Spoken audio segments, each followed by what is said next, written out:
మచిలీపట్నంలో తాను చేసిన వ్యాఖ్యలపై వివరణ ఇచ్చారు మాజీ మంత్రి పేర్ని నాని. నరకాలని నిజంగా చెప్తే అది వేరే రకంగా ఉంటుందన్నారు. అనారోగ్యంతో బాధపడి ఇప్పుడు కుదుటపడ్డ కొడాలి నాని త్వరలోనే గుడివాడ రాబోతున్నారని అంటున్నారు.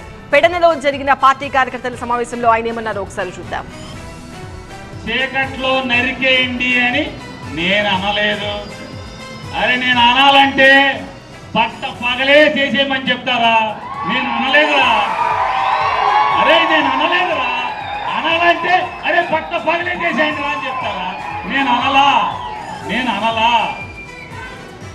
అరే అనరా, నా సంస్కారం కాదది. వస్తున్నాడు మరొక 3 నెలలు, గుడివేడలో అడుగు పెడుతున్నాడు ఆరోగ్యం బాగు చేసుకుని.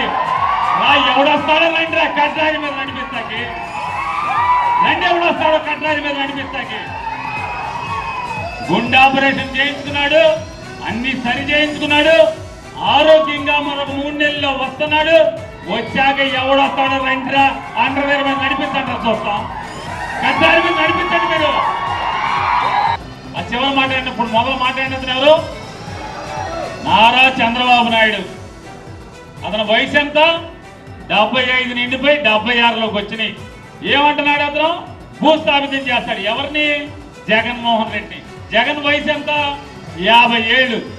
76 ఏళ్ళ ముసలోడంట, 50 ఏళ్ళు జగన్ భూస్థాపితం చేస్తాడంట. ఈ సొల్లు కబుర్లు వీళ్ళన్నీ తిట్టచ్చు. జగన్ భూస్థాపితం చేస్తావా? నీ తరమా నీ కొడుకు తరమా జగన్ భూస్థాపితం చేయడం?